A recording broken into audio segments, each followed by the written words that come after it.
Assalamualaikum warahmatullahi wabarakatuh. Nah, adik-adik calon peserta UTBK SBMPTN 2021, ketemu lagi kita di channel YouTube saya Budiono Yahman. Nah, hari ini kita akan kembali membahas tentang soal-soal UTBK yang model terbaru ya. Nah, biasanya nanti kita diberikan teks. Dari teks ini nanti akan muncul 3 soal atau 4 soal ya. Nah, hari ini kita akan bahas 4 soal dan kebetulan berhubungan dengan kalorimeter ya. Nah, baik, coba kita baca soalnya. Gambar di samping adalah bagan kalorimeter bom yang berisi 2 liter air. Jadi di sini ada 2 liter air. 2 liter air itu sama dengan 2000 gram ya, karena air massa jenisnya 1. Sampel yang dibakar, yaitu di dalam bomnya ini, sampel yang dibakar itu propanol sebanyak 15 gram. Nah, kemudian kalor jenis air itu adalah 4,2 ya, joule per gram Kelvin. Kapasitas kalor dari kalorimeter, artinya logam ya, logam pembuat bomnya ini itu memiliki kapasitas kalor 0,8 kilojoule per Kelvin. Lalu akibat pembakaran di sini naiklah suhu air sebesar 55 derajat Celcius. Nah, pertanyaannya, berapakah kalor yang diterima oleh air?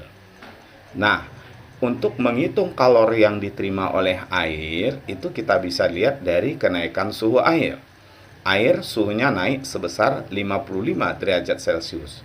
Coba kita hitung berapa kalor yang diterima oleh air. Nah, rumus yang kita gunakan, Q atau kalor yang diterima air adalah massa air kita kali dengan kalor jenis air dikali dengan kenaikan suhu air.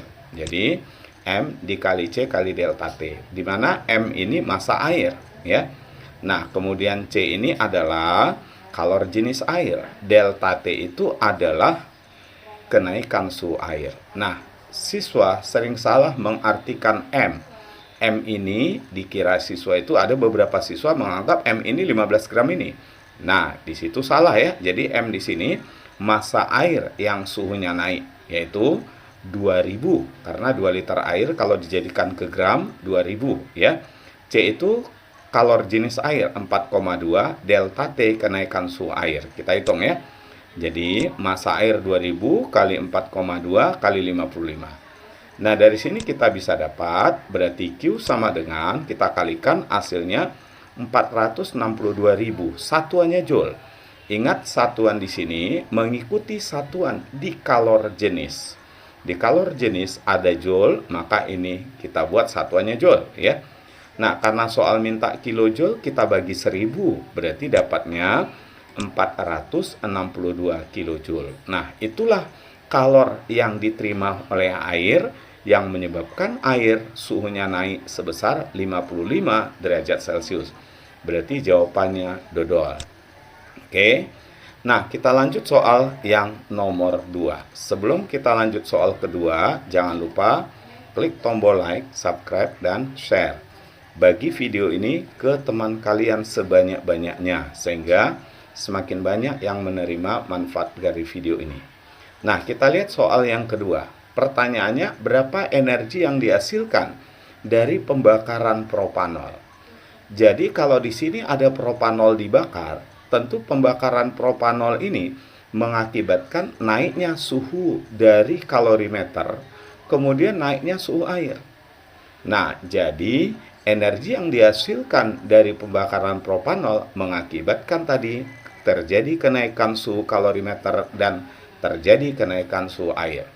Sehingga dengan demikian kita simpulkan bahwa energi yang dihasilkan dari pembakaran propanol itu sama dengan energi yang diterima oleh air ditambah dengan energi yang digunakan atau kalor yang digunakan untuk menaikkan suhu kalorimeter.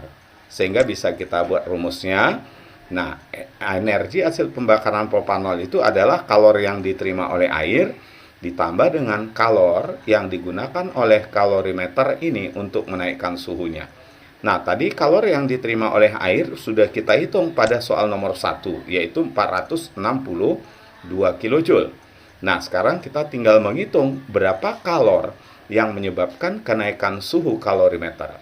Ingat, kenaikan suhu pada kalorimeter ini sama dengan kenaikan suhu air, yaitu 55 derajat Celcius. Kita hitung dulu berapa kalor yang digunakan untuk menaikkan suhu kalorimeter. Rumusnya adalah kapasitas kalor dari kalorimeter kita kali dengan kenaikan suhunya. Kapasitas kalor 0,8, kenaikan suhunya 55. Nah, ini kalau kita kalikan, hasilnya satuannya bukan joule, tetapi langsung kilojoule.